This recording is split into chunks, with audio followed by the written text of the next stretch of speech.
नमस्कार, खुशामदीद। तुसी वेख रहे हो गल्लां ते गीत। साडा भारत दा पुरातन एजुकेशन सिस्टम विद्या प्रणाली 4 वेद ऋग्वेद, यजुर्वेद, अथर्ववेद, सामवेद। सामवेद पूरी तरह संगीत नूं समर्पित है। सामवेद दा अगे एक ग्रंथ है जिन्हों असीं कहने हाँ गंधर्व वेद, जिहदे विच सारी कला दे बारे जिक्र मिलता है, नाटक बारे, मूर्तिकार किस तरह काम करते हैं, संगीत किस तरह बनाया जाता है, वक्-वक् विधावां, वास्तु शास्त्र सब कुछ उहदे च आउंदा है। फिर साडे कोल आयुर्वेद है, फिर साडे कोल युद्ध नाल जुड़िया होया धनुर्वेद है, यानी कि साडे कोल ये तमाम खजाना है। ये सारे खजाने का निचोड़ है नाट्यवेद, नाट्य शास्त्र, जिस दे बारे असीं अज गल करांगे। यानी कि नाटक के जरिए सब नूं ज्ञान देना। सारे जाने ग्रंथ नहीं पढ़ सकते, सारे जाने वेद शास्त्र नहीं पढ़ सकते, इस करके नाटक के जरिए सारे नागरिकां नूं शिक्षा देनी। और वही काम करता है दूरदर्शन भी, जो सत्यम शिवम सुंदरम का संकल्प लैके असीं चलते हाँ। यही काम करता है साडा ऑल इंडिया रेडियो, जो असीं सारियां दे सुख की गल करते हाँ, सारियां दी मंगल कामना की गल करते हाँ कि सिक्ख्या दे राहीं असीं सब नूं देश नाल जोड़िए, आपस में जोड़िए ते तरक्की करिए। यही विधा अज तक चलती आ रही है, जिस दे बारे असीं गल करनी है कि नाटक दा सफ़र नाट्यवेद, नाट्य शास्त्र तो लैके आधुनिक युग तक किस तरह पहुँचा। इस बारे गलबात करांगे डॉक्टर दविंदर कुमार होरां नाल, जो पंजाबी नाटककार ने, रंगकर्मी ने, लेखक ने, 11 दी किताबां दियां पुस्तकां ने ते नाल ही नाट अध्ययन के खेतर दे नाल जुड़े हुए ने। पिछले 45 साल तो थिएटर नाल जुड़े हुए ने ते इस वक्त हैड ऑफ द डिपार्टमेंट ने, department of education, social sciences and languages, देश भगत यूनिवर्सिटी मंडी गोबिंदगढ़ तो। स्वागत करते हैं जी, खुशामदीद तुहाडा। धन्यवाद जी संजीव जी, धन्यवाद। सो नाटक जिंदगी, नाटक असी सारे कलाकार और रंगमंच साडा सारा जीवन। सो असी गल करांगे कि साडी पुरातन सिक्ख्या प्रणाली है, ये सारी ही नाटक शैली साडी सिक्ख्या प्रणाली है। किस रूप दे देखदे हो तुसी भारत दे नाटक नूं, पंजाब दे नाटक नूं, पूरी दुनिया दे नाटक नूं, इस पॉइंट ऑफ व्यू नाल जी आपां गलबात शुरू करिए। संजीव जी, जिवें तुसी आरंभे अपने बोल दे विच कहा, नाटक दा इतिहास मनुख दे इतिहास जिन्ना ही पुराना। बिल्कुल सर।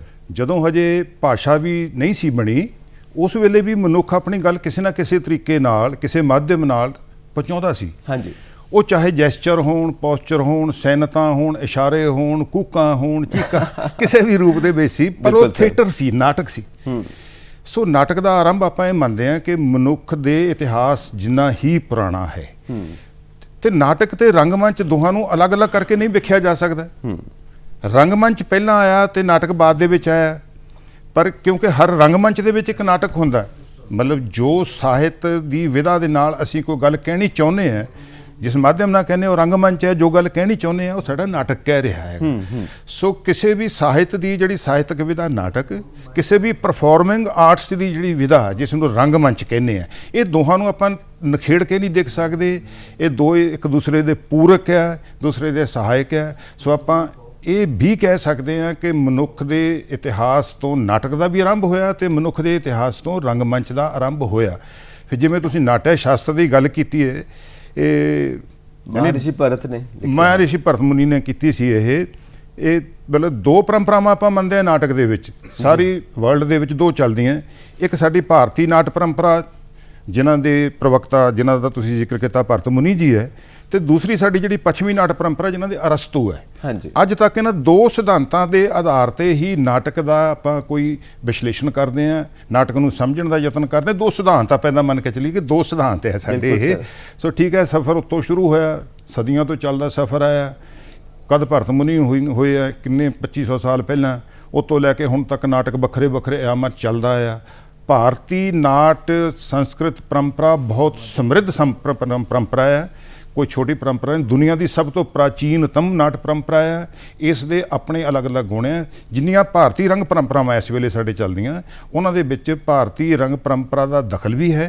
पर साडा जिहड़ा पंजाबी नाटक है, पंजाबी नाटक तुहानूं पता है कि यह 1913 तो आपां इहनूं आधुनिक नाटक मनदे। बिल्कुल जी। जिस वक्त नोरा रिचर्ड स्कॉटलैंड तो आए ਲਾਹੌਰ 'ਚ ਉਹਨਾਂ ਦੇ ਪਤੀ ਸ਼ਿਵਦਿਆਲ ਕਾਲਜ ਦੇ ਵਿੱਚ ਪ੍ਰੋਫੈਸਰ ਸੀ, ਉਹਨਾਂ ਦੇ ਨਾਲ ਆਏ ਸੀ। ਉਹਨਾਂ ਨੇ ਆ ਕੇ ਦੇਖਿਆ ਕਿ ਇੱਥੇ ਆਪਾਂ ਲੋਕ ਨਾਟਕ ਕਰਦੇ, ਤੁਹਾਨੂੰ ਪਤਾ ਕਿ ਸੰਸਕ੍ਰਿਤ ਨਾਟਕ ਨੂੰ ਕਿਸੇ ਕਾਰਨਾਂ ਕਰਕੇ ਪਿੱਛੇ ਕਰ ਦਿੱਤਾ ਗਿਆ। ਹਾਂ, ਉਹਨਾਂ ਦੇ ਵਿਕਾਸ ਦੇ ਵਿੱਚ ਥੋੜੇ ਪ੍ਰੋਬਲਮ ਆ ਗਈ ਸੀ, ਬਣ ਨਹੀਂ ਸਕੀ, ਕਿਉਂਕਿ ਜਿਹੜੇ ਬਾਹਰ ਤੋਂ ਜਰਬਾਣੇ ਆਏ ਸੀ ਉਹਨਾਂ ਦੀ ਸੰਸਕ੍ਰਿਤੀ ਜਿਹੜੀ ਸੀ ਉਹ ਨਾਟਕ ਨੂੰ ਪ੍ਰਫੁੱਲਤ ਕਰਨ ਦੇ ਲਈ ਸਹਾਈ ਨਹੀਂ ਹੋ ਰਹੀ ਸੀ। ਉਹਨਾਂ ਨੇ ਹਲਕੀਆਂ ਫੁਲਕੀਆਂ ਜਿਹੜੀਆਂ ਸਾਡੀਆਂ ਕਲਾਵਾਂ ਹੈ, ਨਾਚ ਹੈ, ਗਾਇਨ ਹੈ, ਜਿਹੜੀਆਂ ਦੂਸਰੀਆਂ ਜਿਹਦੇ ਵਿੱਚ ਮਨੋਰੰਜਨ ਦਾ ਤੱਥ ਭਾਰੂ ਹੁੰਦਾ, ਉਹਨਾਂ ਨੂੰ ਜ਼ਿਆਦਾ ਪ੍ਰਫੁੱਲਤ ਕੀਤਾ। ਤੇ ਸਾਡਾ ਸੰਸਕ੍ਰਿਤ ਨਾਟਕ ਆਹਿਸਤਾ ਆਹਿਸਤਾ 1000 ਸਦੀ ਤੇ ਜਾ ਕੇ ਮਤਲਬ ਇਹ ਅਲੋਪ ਹੋਣਾ ਸ਼ੁਰੂ ਹੋ ਗਿਆ, 1000 ਈਸਵੀ ਤੇ ਜਾ ਕੇ। ਬਿਲਕੁਲ। ਫਿਰ ਵਿਚਲਾ ਜਿਹੜਾ ਸਮਾਂ ਸੀ, ਇਹ ਨਾਟਕ ਹੁਣ ਕਲਾ ਕੋਈ ਮਰ ਤੇ ਸਕਦੀ ਨਹੀਂ ਹੈ। ਹਾਂਜੀ, ਕਲਾ ਜ਼ਿੰਦਾ ਰਹੀ, ਇਹ ਜ਼ਿੰਦਾ ਰਹੀ ਵੱਖ-ਵੱਖ ਲੋਕ ਨਾਟਕਾਂ ਦੇ ਰੂਪ ਦੇ ਵਿੱਚ। ਬਿਲਕੁਲ। ਕਿਤੇ ਬਫਾਈ ਦੇ ਰੂਪ 'ਚ, ਕਿਤੇ ਯਾਤਰਾ ਦੇ ਰੂਪ ਦੇ ਵਿੱਚ, ਕਿਤੇ ਤਮਾਸ਼ਾ ਦੇ ਰੂਪ ਦੇ ਵਿੱਚ, ਪਰ ਪੰਜਾਬ ਦੇ ਵਿੱਚ ਇਹ ਜ਼ਿੰਦਾ ਰਹੀ ਨਕਲਾਂ ਨਾਟ ਰੂਪ ਦੇ ਵਿੱਚ। ਜਾਂ ਜਿਹੜੇ ਸਾਡੇ ਲੀਲਾ ਨਾਟਕ ਹੈ, ਰਾਸ ਲੀਲਾ ਹੈ, ਰਾਮ ਲੀਲਾ ਹੈ, ਇਹ ਸਾਡੇ ਮਤਲਬ ਸਾਡੇ ਖੂਨ ਦੇ ਵਿੱਚ ਰਚੀਆਂ ਜਿਹੜੀਆਂ ਸ਼ੈਲੀਆਂ ਹਨ, ਇਹ ਸਾਡੇ ਅੱਜ ਵੀ ਹਨ। ਸੋ ਇਸ ਤਰੀਕੇ ਨਾਲ ਫਿਰ ਜਦੋਂ ਅੰਗਰੇਜ਼ ਆਉਂਦੇ ਆ ਇੱਥੇ, ਅੰਗਰੇਜ਼ ਦੇ ਆਉਣ ਦੇ ਨਾਲ ਇੱਕਦਮ ਫਿਰ ਕ੍ਰਾਂਤੀ ਆਈ, ਤਬਦੀਲੀ ਆਈ ਕਈ। ਬਿਲਕੁਲ ਆਈ। ਕਿਉਂਕਿ ਜਿਸ ਵੇਲੇ ਅੰਗਰੇਜ਼ ਆਏ ਹੈ, ਉਹਨਾਂ ਦੇ ਨਾਲ ਉਹਨਾਂ ਦੀ ਸਭਿਅਤਾ ਆਈ, ਤਹਿਜ਼ੀਬ ਆਈ, ਉਹਨਾਂ ਦੀ ਭਾਸ਼ਾ ਆਈ, ਉਹਨਾਂ ਦਾ ਲਿਟਰੇਚਰ ਆਇਆ, ਉਹਨਾਂ ਦੇ ਨਾਲ ਸ਼ੇਕਸਪੀਅਰਨ ਨਾਟ ਮੰਡਲੀਆਂ ਆਈਆਂ। ਬਿਲਕੁਲ।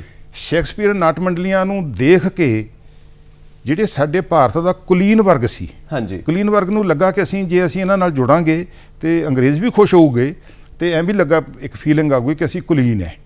ਉਹਨਾਂ ਨੇ ਉਹਨਾਂ ਨਾਲ ਆਪਣਾ ਝੁਕਾਅ ਬਣਾਇਆ। ਇਸੇ ਝੁਕਾਅ ਦਾ ਫਾਇਦਾ ਲੈ ਕੇ ਪਾਰਸੀ ਰੰਗਮੰਚ ਜਿਹੜੀਆਂ ਮੰਡਲੀਆਂ ਸੀ ਉਹ ਸਰਗਰਮ ਹੋ ਗਈਆਂ। ਬਿਲਕੁਲ ਸਰ। ਉਹਨਾਂ ਨੂੰ ਲੱਗਾ ਕਿ ਉਹਨਾਂ ਨੇ ਕੀ ਕੀਤਾ ਕਿ ਸਾਡੇ ਜਿੱਦਾਂ ਮੰਗਲਾਚਰਨ ਹੈ, ਸੰਸਕ੍ਰਿਤ ਨਾਟਕ ਤੋਂ ਲੈ ਲਿਆ, ਸੰਵਾਦ ਜਿਹੜਾ ਹੈ ਜਿਵੇਂ ਤੁਸੀਂ ਉਹਨੇ ਜ਼ਿਕਰ ਕਰਕੇ ਹਟੇ ਆ, ਵੇਦਾਂ ਦੇ ਵਿੱਚੋਂ ਲੈ ਲਿਆ, ਜਾਂ ਪੱਛਮ ਦੇ ਨਾਟਕ ਦੇ ਵਿੱਚੋਂ ਸੰਵਾਦ ਲੈ ਲਿਆ, ਨ੍ਰਿਤ ਕਲਾ, ਸੰਗੀਤ ਕਲਾ ਨੂੰ ਨਾਲ ਜੋੜ ਲਿਆ, ਲੋਕ ਕਥਾਵਾਂ ਸਾਡੇ ਲੋਕ ਦੇ ਵਿੱਚ ਪਈਆਂ ਸੀ, ਉਹਨਾਂ ਨੂੰ ਜੋੜ ਕੇ ਇੱਕ ਐਸੀ ਚੀਜ਼ ਬਣਾਈ। ਪਾਰਸੀ ਰੰਗਮੰਚ ਨੇ ਇੱਕ ਭਾਰਤੀ ਪ੍ਰਪੇਖ ਦੇ ਵਿੱਚ ਵਿਦੇਸ਼ੀ ਨਾਟਕ ਨੂੰ ਲੈ ਕੇ ਇੱਕ ਅਲੱਗ ਕਿਸਮ ਦੀ ਰੰਗ ਪਰੰਪਰਾ ਖੜੀ ਕਰ ਦਿੱਤੀ। ਉਹਦੇ ਨਾਲ ਰੰਗਮੰਚ ਦੇ ਖੇਤਰ ਦੇ ਵਿੱਚ ਇੱਕ ਕਿਸਮ ਦੀ ਤਬਦੀਲੀ ਆਈ ਸੀ। ਬਿਲਕੁਲ ਆਈ ਸੀ। ਔਰ ਜਿਸ ਤਰ੍ਹਾਂ ਮੈਂ ਗੰਧਰਵ ਵੇਦ ਦੀ ਗੱਲ ਕੀਤੀ ਹੈ, ਉਹਦੇ ਵਿੱਚ ਨਾਟਕ ਵੀ ਹੈ, ਨ੍ਰਿਤ ਵੀ ਹੈ, ਉਹਦੇ ਵਿੱਚ ਸੰਗੀਤ ਵੀ ਹੈ। ਵਾਸਤੂ ਸ਼ਾਸਤਰ ਦੀ ਗੱਲ ਕੀਤੀ, ਉਹਦੇ ਮੁਤਾਬਿਕ ਰੰਗਮੰਚ ਬਣਾਇਆ ਜਾਂਦਾ ਹੈ। ਕਿਸ ਤਰ੍ਹਾਂ ਰੋਸ਼ਨੀ ਹੋਏਗੀ, ਆਵਾਜ਼ ਦੀ ਸੁਵਿਧਾ ਕਿੱਦਾਂ ਹੋਏਗੀ, ਕਿੱਦਾਂ ਪਾਤਰ ਆਉਣਗੇ ਸਟੇਜ ਦੇ ਉੱਤੇ ਆਪਣੀ ਪਰਫਾਰਮੈਂਸ ਕਰਨਗੇ। ਤਕਰੀਬਨ ਸਾਰੇ ਦਾ ਸਾਰਾ ਸਾਇੰਟੀਫਿਕ ਤਰੀਕੇ ਦੇ ਨਾਲ, ਵਿਗਿਆਨਿਕ ਤਰੀਕੇ ਦੇ ਨਾਲ, ਵਿਗਿਆਨਿਕ ਸੋਚ ਦੇ ਨਾਲ ਬਣਾਇਆ ਜਾਂਦਾ ਸੀ ਸ਼ੁਰੂਆਤ ਤੋਂ ਹੀ। ਔਰ ਉਹਦਾ ਮਨ ਦੇ ਉੱਤੇ ਕੀ ਪ੍ਰਭਾਵ ਪਏਗਾ, ਕਿਉਂਕਿ ਜਦੋਂ ਮਨ ਦੇ ਉੱਤੇ ਉਹਦਾ ਪ੍ਰਭਾਵ ਸਕਾਰਾਤਮਕ ਹੈ, ਸੋਹਣਾ ਹੈ, ਤਾਂ ਵਾਕਈ ਜਿਹੜੇ ਨਾਗਰਿਕ ਨੇ ਸੋਹਣੇ ਮਨ ਦੇ ਬਣਨਗੇ ਤੇ ਸੋਹਣੇ ਸਮਾਜ ਦੀ ਸਿਰਜਣਾ ਹੋਏਗੀ। ਜੀ, ਤੁਹਾਡੇ ਮਨ ਦੇ ਵਿੱਚ ਕਦੋਂ ਪੈਦਾ ਹੋਇਆ ਇਹ ਖਿਆਲ ਕਿ ਮੈਂ ਇਸ ਵਿਧਾ ਦੇ ਨਾਲ ਜੁੜਾਂ ਜਿੱਦੇ ਮੈਂ ਆਪਣੇ ਮਨ ਦੀ ਗੱਲ ਕਰ ਸਕਦਾ? ਦੇਖੋ, ਮੇਰਾ ਕੋਈ ਪਰਿਵਾਰਕ ਪਿਛੋਕੜ ਐਸਾ ਨਹੀਂ ਸੀ ਜੀ, ਨਾਟਕ ਜਾਂ ਰੰਗਮੰਚ ਨਾਲ ਜੁੜਿਆ ਹੈ। ਜਿਸ ਪਿੰਡ 'ਚ ਮੈਂ ਪੈਦਾ ਹੋਇਆ, ਉਸ ਪਿੰਡ ਦਾ ਜਿਹੜਾ ਵਾਤਾਵਰਣ ਸੀ ਬਹੁਤ ਸਾਹਿਤਕ ਸੀ, ਬਹੁਤ ਕਲਾਤਮਕ ਸੀ। ਜੀ ਜੀ। ਮੰਗੂਵਾਲ ਉਸ ਪਿੰਡ ਦਾ ਨਾਂ ਹੈ। ਉਸ ਪਿੰਡ ਦੇ ਵਿੱਚ ਸ਼ਿਵ ਕੁਮਾਰ ਬਟਾਲਵੀ ਦੇ ਪ੍ਰੋਗਰਾਮ ਹੋਣੇ, ਉਸ ਪਿੰਡ ਦੇ ਵਿੱਚ ਹੋਰ ਜਿਹੜੇ ਸਾਹਿਤਕ ਪ੍ਰੋਗਰਾਮ ਹੋਣੇ, ਬਹੁਤ ਸਾਰੇ ਸੰਗੀਤ ਦੇ ਪ੍ਰੋਗਰਾਮ ਹੋਣੇ, ਕਲਾ ਦੇ ਪ੍ਰੋਗਰਾਮ ਹੋਣੇ। ਕਿਤੇ ਮੇਰੇ ਅਚੇਤ ਮਨ ਦੇ ਵਿੱਚ ਉਹ ਗੱਲਾਂ ਕਿਤੇ ਉਤਰਦੀਆਂ ਚਲੀਆਂ ਗਈਆਂ। ਜੀ। ਮੈਨੂੰ ਯਾਦ ਹੈ 1968 ਦੇ ਵਿੱਚ ਮੈਂ ਸ਼ਾਇਦ ਉਸ ਵੇਲੇ 7ਵੀਂ 8ਵੀਂ 'ਚ ਪੜ੍ਹਦਾ ਸੀ। ਹਾਂਜੀ ਸਰ। ਤਾਂ ਸਾਡੀ ਕਲਾਸ ਦੇ ਵਿੱਚ ਮੇਰੇ ਨਾਲ ਬੈਂਚ ਤੇ ਬੈਠਣ ਵਾਲਾ ਇੱਕ ਕੋਈ ਵਿਦਿਆਰਥੀ ਸੀ ਜਿਹੜਾ ਰਾਮਲੀਲਾ 'ਚ ਸੀਤਾ ਦਾ ਪਾਰਟ ਕਰਦਾ ਸੀ। ਜੀ ਜੀ ਜੀ ਜੀ ਜੀ। ਤੇ ਅਸੀਂ ਉਹਨਾਂ ਦੀ ਜੋ ਰਾਮਲੀਲਾ ਦੇਖਣ ਜਾਂਦੇ ਤੇ ਉਹ ਸਾਡੀ ਬੜੀ ਸੇਵਾ ਕਰਦੇ, ਕੋਈ ਬੜਾ ਪ੍ਰਸ਼ਾਦ ਦੇ ਰੂਪ 'ਚ ਜਿਹੜੀ ਬਰਫੀ ਵਗੈਰਾ ਸਾਨੂੰ ਖਿਲਾਉਂਦੇ। ਪਰ ਮੇਰੇ ਮਨ 'ਚ ਇਹ ਚਾਹੁੰਦੀ ਸੀ ਕਿ ਇਹ ਪੜ੍ਹਨ 'ਚ ਮੇਰੇ ਤੋਂ ਜ਼ਿਆਦਾ ਹੁਸ਼ਿਆਰ ਨਹੀਂ ਹੈ, ਪਰ ਸਮਾਜ ਵਿੱਚ ਇਹਦੀ ਕਦਰ ਜ਼ਿਆਦਾ ਹੈ। ਇਸ ਰੂਪ ਦੇ ਵਿੱਚ ਸਾਰੇ ਉਹਨਾਂ ਦੇ ਪੈਰੀਂ ਹੱਥ ਲਾ ਰਹੇ ਆ। ਇੱਕ ਕਲਾਕਾਰ ਜਿਹੜਾ ਆ ਇਹ ਸਮਾਜ ਨੂੰ, ਸਮਾਜ ਦੇ ਉਹਨਾਂ ਦੇ ਪ੍ਰਤੀ ਜ਼ਿਆਦਾ ਮਤਲਬ ਜੁੜਿਆ ਹੁੰਦਾ। ਉਹਨਾਂ ਦੇ ਅੰਦਰ ਜੇ ਉਹ ਧਾਰਮਿਕ ਨਾਟਕ ਆ ਆਸਥਾ ਨਾਲ ਜੁੜਿਆ ਆ, ਜੇ ਉਹ ਕੋਈ ਸਮਾਜਿਕ ਨਾਟਕ ਆ ਉਹਨਾਂ ਦੇ ਬੋਲਾਂ ਨਾਲ ਇਮਾਨਦਾਰੀ ਨਾਲ ਜੁੜਿਆ ਹੁੰਦਾ। ਫਿਰ ਮੈਨੂੰ ਲੱਗਾ ਕਿ ਉਹ ਜਿਹੜੇ ਮੇਰੇ ਬੀਜ ਅੰਦਰ ਪਏ ਸੀ, ਉਦੋਂ ਮੇਰੇ ਅੰਦਰ ਪਹਿਲੀ ਵਾਰ ਪਣਪਣੇ ਸ਼ੁਰੂ ਹੋਏ ਤੇ ਸਾਨੂੰ ਨਿੱਕਾ ਜਿਹਾ ਰੋਲ ਮਿਲ ਗਿਆ। ਰਾਮਲੀਲਾ ਦੇ ਵਿੱਚ ਉਹ ਹੁੰਦੇ ਨਾ ਹਨੂਮਾਨ ਦੀ ਪੂਛ ਜੀ ਲਾ ਕੇ ਵੀ ਰਾਮ ਜੀ ਨੇ ਤੀਰ ਸਿੱਟਿਆ, ਚੱਕ ਕੇ ਲਿਆ ਕੇ ਫੜਾ ਦੇਣਾ। ਤੇ ਅਸੀਂ ਇਸ ਗੱਲ 'ਚ ਤਾਂ ਫੁੱਲੇ ਨਹੀਂ ਸੀ ਸਮਾਉਂਦੇ ਕਿ ਮੈਂ ਮਤਲਬ ਇੱਦਾਂ ਰਾਮਲੀਲਾ ਦੇ ਵਿੱਚ ਮੈਂ ਕੰਮ ਕੀਤਾ। ਮੇਰੇ ਸਫ਼ਰ ਦੀ ਇਹ ਸ਼ੁਰੂਆਤ ਸੀ। ਮੈਂ ਕਹਿੰਦਾ ਕਿ ਉਹੀ ਜਿਹੜੀ ਹਨੂਮਾਨ ਜੀ ਦੀ ਪੂਛ ਸੀ ਨਾ, ਉਹੀ ਸਾਨੂੰ ਅੱਜ ਤੱਕ ਘੁਮਾਉਂਦੀ ਫਿਰਦੀ ਹੈ। 50 ਸਾਲ ਹੋ ਗਏ ਤੇ ਮੈਂ ਅੱਜ ਤੱਕ ਰੰਗਮੰਚ ਦੇ ਨਾਲ ਜੁੜਿਆ ਹਾਂ। ਵੱਖਰੇ ਵੱਖਰੇ ਆ। ਪਹਿਲੀ ਵਾਰ ਜਦੋਂ ਸਟੇਜ ਤੇ ਆਏ ਹੋ ਡਰ ਲੱਗਿਆ ਸੀ? ਕਿਉਂਕਿ ਕਈ ਵਾਰ ਤਾਂ ਕਿਸੇ ਕਲਾਕਾਰ ਨੂੰ ਧੱਕ ਕੇ ਭੇਜਣਾ ਪੈਂਦਾ, ਚੱਲ ਚੱਲ ਚੱਲ ਡਾਇਲੋਗ ਬੋਲ ਕੇ ਆ। ਇੱਦਾਂ ਦੀ ਸ਼ਾਇਦ ਨਹੀਂ ਸੀ ਗੱਲ ਕੋਈ ਕਿ ਕਿਉਂਕਿ ਮੇਰੇ ਅੰਦਰ ਜਿਹੜਾ ਇੱਕ ਕਿਸੇ ਵੀ ਜਦੋਂ ਤੁਹਾਡੇ ਅੰਦਰ ਇੱਕ ਕਲਾਕਾਰ ਜ਼ਿੰਦਾ ਰੂਪ ਦੇ ਵਿੱਚ ਬੈਠਾ ਨਾ ਜੀ, ਤੇ ਕਲਾਕਾਰ ਦਾ ਇੱਕ ਪੈਸ਼ਨ ਹੁੰਦਾ। ਹਾਂਜੀ। ਉਹ ਪੈਸ਼ਨ ਜਿਵੇਂ ਜਨੂਨ ਦੇ ਪੱਧਰ ਤੇ ਹੁੰਦਾ ਤੇ ਫਿਰ ਉਹਨੂੰ ਇਹ ਵੀ ਪਤਾ ਹੁੰਦਾ ਕਿ ਮੈਂ ਗਲਤ ਵੀ ਹੋ ਸਕਦਾ, ਉਹਨੂੰ ਇਹ ਵੀ ਪਤਾ ਕਿ ਮੈਂ ਸ਼ਾਇਦ, ਪਰ ਉਹਦੇ ਉਹ ਪੈਸ਼ਨ ਦਾ ਲੈਵਲ ਜਦੋਂ ਜ਼ਿਆਦਾ ਹੁੰਦਾ ਤੇ ਝਿਜਕ ਤੋਂ ਉੱਪਰ ਹੋ ਜਾਂਦਾ ਤਾਂ ਸ਼ਾਇਦ ਉਹ ਇਹਦਾ ਨਹੀਂ ਡਰਦਾ ਹੈ, ਕਿਉਂਕਿ ਉਸ ਵੇਲੇ ਆਪਾਂ ਇਹ ਨਹੀਂ ਕਹਿੰਦੇ ਕਿ ਮੈਂ ਚੰਗਾ ਲੱਗਾ, ਮੈਂ ਜੋ ਕੁਝ ਵੀ ਹੈ ਉਸ ਰੂਪ ਦੇ ਵਿੱਚ ਸਾਹਮਣੇ ਆਉਣਾ ਚਾਹੁੰਦਾ।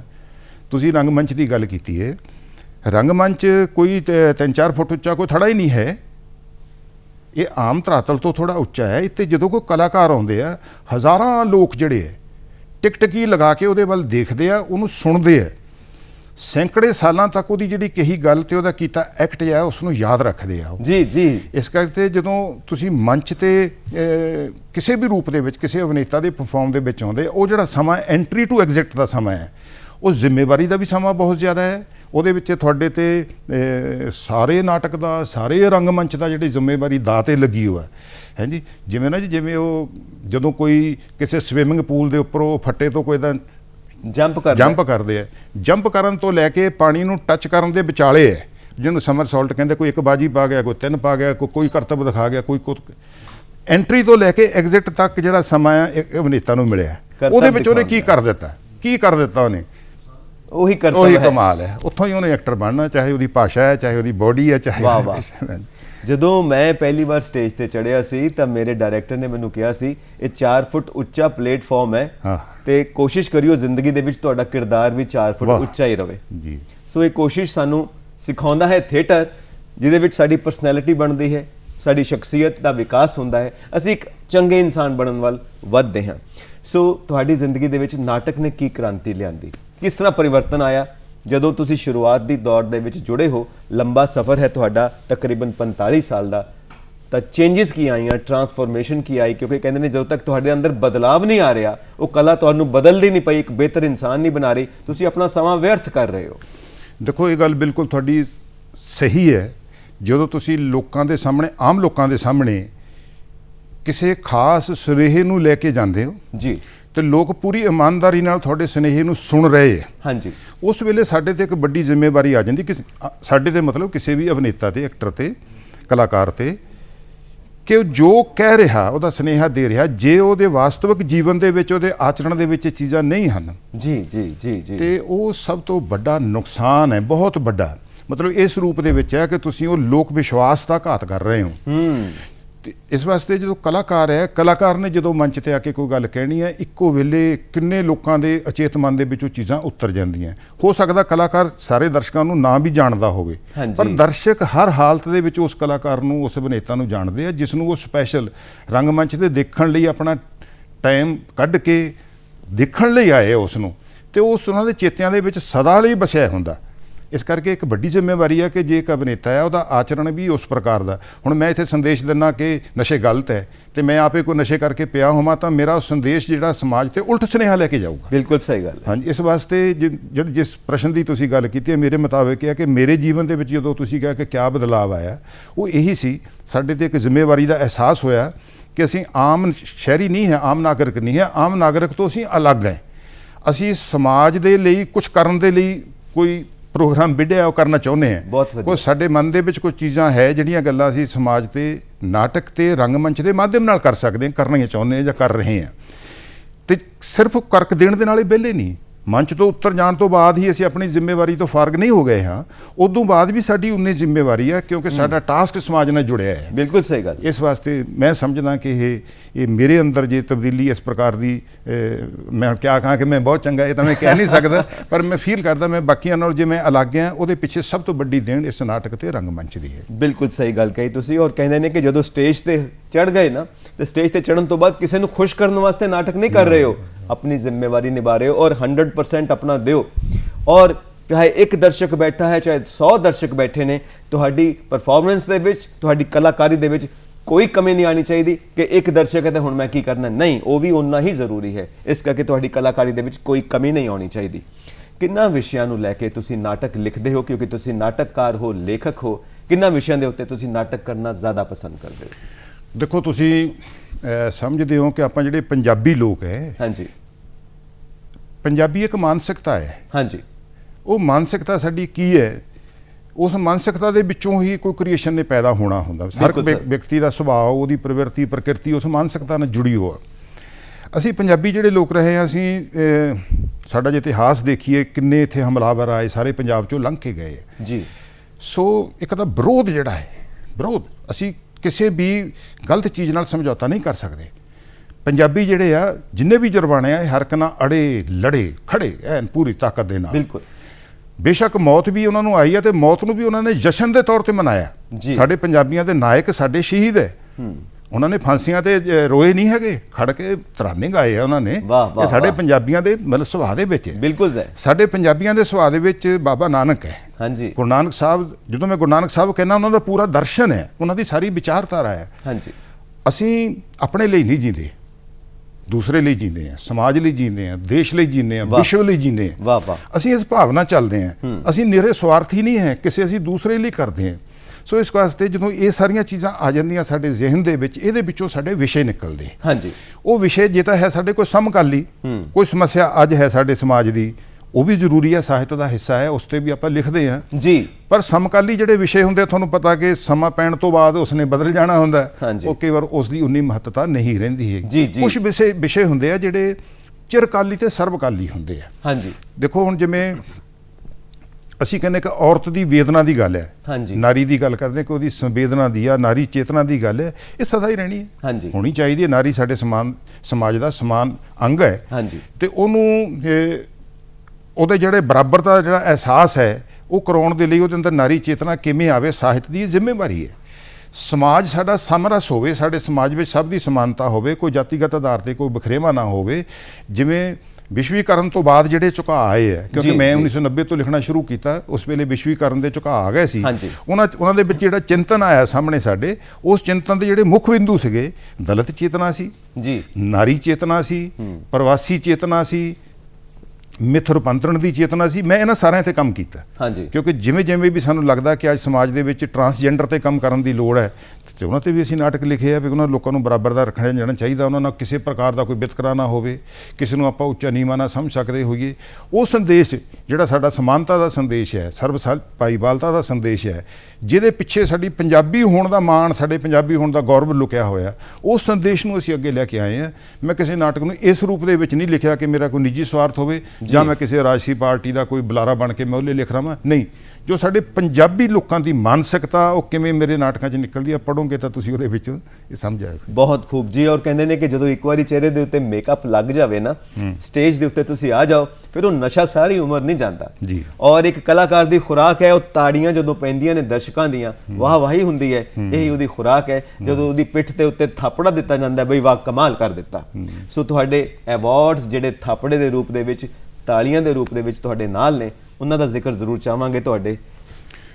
ਦੇਖੋ, ਇਹ ਪਹਿਲਾਂ ਮੈਂ ਇਹ ਸਪਸ਼ਟ ਕਰ ਦਿਆਂ ਵੀ ਕੋਈ ਜਨਰਲਾਈਜ਼ ਮੈਂ ਨਾ ਵੀ ਕਰਾਂ, ਪਰ ਮੈਂ ਤਾਂ ਮੰਨਦਾ ਕਿ ਕੋਈ ਵੀ ਲੇਖਕ ਜਿਹੜਾ ਅਵਾਰਡ ਲਈ ਨਹੀਂ ਲਿਖ ਰਿਹਾ, ਕੋਈ ਵੀ ਕਲਾਕਾਰ ਅਵਾਰਡ ਲਈ ਕੰਮ ਨਹੀਂ ਕਰਦਾ, ਜੇ ਉਹਦੇ ਕੰਮ ਦੀ ਕਦਰ ਅਵਾਰਡ ਦੇ ਰੂਪ 'ਚ ਪੈ ਜਾਂਦੀ ਆ ਤਾਂ ਉਹਦੇ ਕੰਮ ਨੂੰ ਥੋੜਾ ਹੌਸਲਾ ਮਿਲਦਾ, ਉਤਸ਼ਾਹ ਤਾਂ ਮਿਲਦਾ ਨਾ ਜੀ। ਬਿਲਕੁਲ ਮਿਲਦਾ, ਤੇ ਮਿਲ ਜਾਂਦੇ ਅਵਾਰਡ ਤਾਂ ਚੰਗੇ ਲੱਗਦੇ, ਜੇ ਨਹੀਂ ਮਿਲਦੇ ਤਾਂ ਚਲੋ ਆਪਾਂ ਉੱਤੇ ਕੋਈ ਟਿੱਪਣੀ ਨਹੀਂ ਕਰ ਸਕਦੇ ਹੈਗੇ। ਮੈਨੂੰ ਜਿਹੜੇ ਛੋਟੇ ਮੋਟੇ ਜਿਹੜੇ ਆਪਾਂ ਜਿਨ੍ਹਾਂ ਸੰਸਥਾਵਾਂ ਛੋਟੀਆਂ ਮੋਟੀਆਂ, ਮੈਂ ਇਸ ਰੂਪ 'ਚ ਨਹੀਂ ਕਹਿ ਰਿਹਾ ਕਿ ਵੀ ਉਹ ਕਿਸੇ ਲੈਵਲ ਤੋਂ ਘੱਟ ਹੈ, ਜਿਹੜੀਆਂ ਸੰਸਥਾਵਾਂ ਲੋਕਾਂ ਨਾਲ ਜੁੜੀਆਂ, ਜਿਹੜੀਆਂ ਸੰਸਥਾਵਾਂ ਜਿਹੜੀਆਂ ਸਾਡੇ ਕੰਮ ਨੂੰ ਸਮਝਦੀਆਂ, ਉਹਨਾਂ ਨੇ ਬਹੁਤ ਸਾਰਾ ਰੱਜ ਕੇ ਸਾਨੂੰ ਪਿਆਰ ਦਿੱਤਾ, ਰੱਜ ਕੇ ਪਿਆਰ ਦਿੱਤਾ ਜੀ ਜੀ। ਸਰਕਾਰੀ ਤੌਰ ਤੇ ਆਪਾਂ ਆਮ ਕਰਕੇ ਅਵਾਰਡ ਅੱਖ ਨੂੰ ਜੋੜ ਲੈਂਦੇ ਪੁਰਸਕਾਰ ਦੇ ਰੂਪ ਦੇ ਵਿੱਚ। ਉਹ ਸਾਡੇ ਦੋ ਤਰ੍ਹਾਂ ਦੇ ਚੱਲਦੇ ਆ ਨਾਟਕ ਦੇ ਵਿੱਚ। ਇੱਕ ਪੁਰਸਕਾਰ ਹੈ ਸਾਡੇ ਕੋਲ ਜਿਹਨੂੰ IC ਨੰਦਾ ਪੁਰਸਕਾਰ ਕਹਿੰਦੇ ਆ, ਪੰਜਾਬ ਸਰਕਾਰ ਦੇ ਭਾਸ਼ਾ ਵਿਭਾਗ ਵੱਲੋਂ ਦਿੱਤਾ ਜਾਂਦਾ।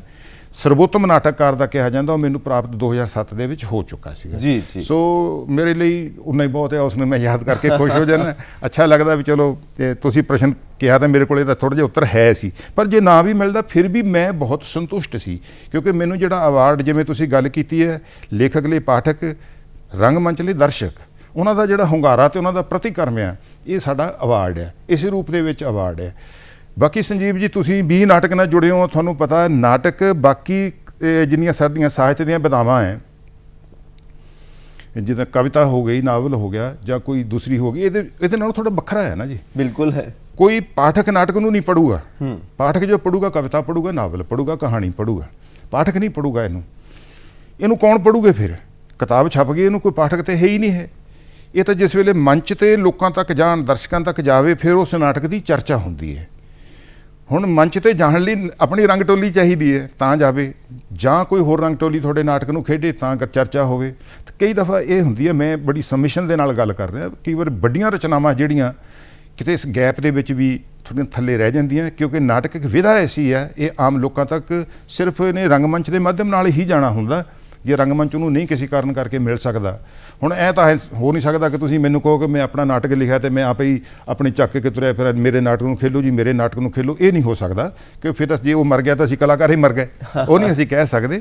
ਪਰ ਅਸੀਂ ਜਿਸ ਵੇਲੇ ਵੀ ਕੋਈ ਨਹੀਂ, ਵਕਤ ਰਚਨਾਵਾਂ ਜਿਹੜੀਆਂ ਮਰਦੀਆਂ ਨਹੀਂ, ਨਿਕਲ ਆਉਣੀਆਂ ਹੁੰਦੀਆਂ। ਮੇਰੇ ਨਾਟਕ ਰੱਜ ਕੇ ਖੇਡੇ ਵੀ ਗਏ ਆ, ਖੇਡ ਵੀ ਹੋ ਰਹੇ ਆ, ਇਸ ਵੇਲੇ ਵੀ ਖੇਡ ਹੋ ਰਹੇ ਆ। ਇਹੀ ਮੇਰਾ ਸਭ ਤੋਂ ਵੱਡਾ ਅਵਾਰਡ ਹੈ। ਪਰਫਾਰਮਿੰਗ ਆਰਟ ਹੈ, ਜਦੋਂ ਤੱਕ ਲੋਕਾਂ ਦੇ ਸਾਹਮਣੇ ਨਾ ਆਵੇ ਕਿੱਦਾਂ ਪਤਾ ਲੱਗੇਗਾ ਕਿ ਇਹ ਨਾਟਕ ਹੈ। ਜੀ। ਔਰ ਜਦੋਂ ਅਸੀਂ ਦੇਖਦੇ ਹਾਂ ਨੁੱਕੜ ਨਾਟਕ ਹੋ ਰਿਹਾ ਹੈ, ਤਾਂ ਜੇ ਰੰਗਮੰਚ ਨਹੀਂ ਵੀ ਮਿਲਿਆ ਤਾਂ ਸੜਕ ਨੂੰ, ਗਲੀ ਨੂੰ ਆਪਣਾ ਰੰਗਮੰਚ ਬਣਾ ਕੇ ਕਲਾਕਾਰ ਉੱਥੇ ਵੀ ਇੱਕ ਸੰਦੇਸ਼ ਲੈ ਕੇ ਜਾਂਦੇ ਨੇ ਸਮਾਜ ਦੇ ਵਾਸਤੇ। ਸੋ ਤੁਹਾਡਾ ਸੰਦੇਸ਼ ਨਾ ਇੱਕ ਡਾਇਲੋਗ ਦੇ ਰੂਪ ਦੇ ਵਿੱਚ ਹੁਣ ਜਾਣਾ ਚਾਹੀਦਾ ਹੈ ਦਰਸ਼ਕਾਂ ਤੱਕ, ਤਾਂ ਕਿ ਸਾਨੂੰ ਪਤਾ ਲੱਗੇ ਦਵਿੰਦਰ ਜੀ ਦੇ ਅੰਦਰ ਦਾ ਅਭਿਨੇਤਾ ਕੀ ਕਹਿੰਦਾ। ਸੰਜੀਵ ਜੀ, ਤੁਸੀਂ ਕਿਹੜੀ ਗੱਲ ਛੋ ਕੇ ਬਹਿ ਗਏ, ਮੈਨੂੰ ਹੁਣ ਆਪਣੇ ਅਵਚੇਤਨ ਨੂੰ ਥੋੜ੍ਹਾ ਖੰਗਾਲਣਾ ਪੈਣਾ। ਬਹੁਤ ਸਾਰੇ ਨਾਟਕਾਂ 'ਚ ਅਸੀਂ ਕੰਮ ਕੀਤਾ ਐਜ਼ ਏ ਅਭਿਨੇਤਾ, ਪਰ ਮੇਰੇ ਨਾਲ ਇੱਕ ਰੂਹ ਦੇ ਨੇੜੇ ਨਾਟਕ ਹੈ, ਪੰਜਾਬੀ ਦਾ ਸਭ ਤੋਂ ਸਰਬੋਤਮ ਨਾਟਕ ਹੈ। ਮੈਂ ਨਹੀਂ ਕਹਿੰਦਾ, ਸਾਰੇ ਆਪਾਂ ਮੰਨਦੇ ਹਾਂ।